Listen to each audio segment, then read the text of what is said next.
Assalamualaikum warahmatullahi wabarakatuh. Saya Yoga Satria Putra, salah satu mahasiswa dari Universitas Muhammadiyah Riau dengan program studi manajemen. Di sini saya akan menjelaskan bagaimana ruang lingkup lembaga keuangan bank. Pertama, kita harus mengenal apa itu lembaga keuangan. Lembaga keuangan itu merupakan bagian dari sistem keuangan dalam ekonomi modern yang melayani masyarakat pemakai jasa-jasa keuangan. Lembaga keuangan merupakan badan usaha yang memberikan kredit kepada nasabah dan menanamkan dananya dalam surat-surat berharga. Lembaga keuangan ini menawarkan berbagai jasa keuangan, antara lain skema tabungan, proteksi, program pensiun, asuransi, penyediaan sistem, dan mekanisme transfer dana. Adapun fungsi dan peranan lembaga keuangan ini, yaitu fungsinya melancarkan pertukaran produk, barang atau jasa dengan menggunakan uang dan instrumen kredit. Kemudian menghimpun dana dari masyarakat dalam bentuk simpanan dan menyalurkan ke masyarakat dalam bentuk pinjaman. Fungsi yang lain memberikan pengetahuan dan informasi, memberikan jaminan, serta menciptakan dan memberikan likuiditas.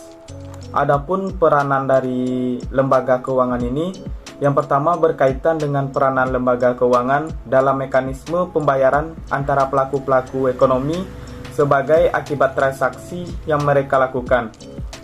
Yang kedua berkaitan dengan pemberian fasilitas mengenai aliran dana dari pihak yang kelebihan dana ke pihak yang membutuhkan dana. Yang ketiga, lembaga keuangan ini dalam mengurangi kemungkinan risiko yang ditanggung pemilik dana atau penabung. Serta pengelompokan lembaga keuangan ini terbagi menjadi dua, yaitu lembaga keuangan bank dan lembaga keuangan bukan bank.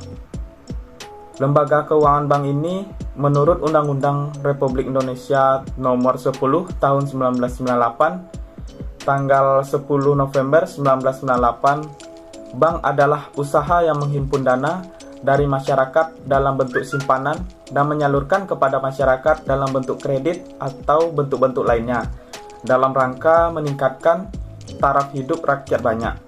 Serta menurut Simon Angkir, lembaga keuangan bank ini salah satu badan usaha tentang lembaga keuangan yang bertujuan untuk memberikan kredit dan juga jasa-jasa. Terdapat juga beberapa kredit tersebut dilakukan sebagai jalan mempermudah alat-alat pembayaran berupa giral. Adapun fungsi bank secara umum ialah menghimpun dana dari masyarakat dan menyalurkan kepada masyarakat lainnya untuk tujuan sebagai financial intermediary. Secara lebih spesifik, bank dapat berfungsi sebagai agent of trust, kemudian agent of development, dan agent of service. Kemudian kita masuk jenis bank, yaitu yang pertama bank sentral. Bank sentral ini ialah bank yang didirikan berdasarkan Undang-Undang Nomor 13 Tahun 1968 yang memiliki tugas untuk mengatur peredaran uang, mengatur pengarahan dana-dana, mengatur perbankan, mengatur perkreditan, menjaga stabilitas mata uang, serta mengajukan percetakan atau penambahan mata uang lainnya, dan sebagainya. Adapun fungsi dan peranan bank sentral ini, yang pertama memperlancar lalu lintas pembayaran, yang kedua sebagai bankir agen dan penasihat pemerintah, kemudian memelihara cadangan atau cash reserves, yang keempat memelihara manajemen cadangan devisa negara, yang kelima sebagai banker bank and lender of last resort, yang keenam mengawasi kredit, yang ketujuh mengawasi bank atau bank supervision. Kemudian bank perkreditan rakyat atau BPR ini merupakan bank penunjang yang memiliki keterbatasan wilayah operasional dan dana yang dimiliki dengan layanan yang terbatas, seperti memberi kredit pinjaman dengan jumlah yang terbatas, menerima simpanan masyarakat umum, menyediakan pembiayaan dengan prinsip bagi hasil, penempatan dalam sertifikat Bank Indonesia, deposito berjangka, sertifikat, tabungan, dan lain sebagainya.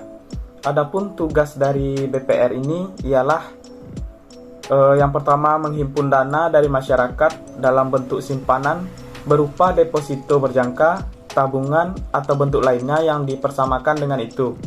Kemudian memberikan kredit, menyediakan pembiayaan, dan penempatan dana berdasarkan prinsip syariah sesuai dengan ketentuan yang ditetapkan oleh Bank Indonesia, serta menempatkan dananya dalam bentuk sertifikat Bank Indonesia atau SBI, deposito berjangka, sertifikat deposito, ataupun tabungan bank lainnya.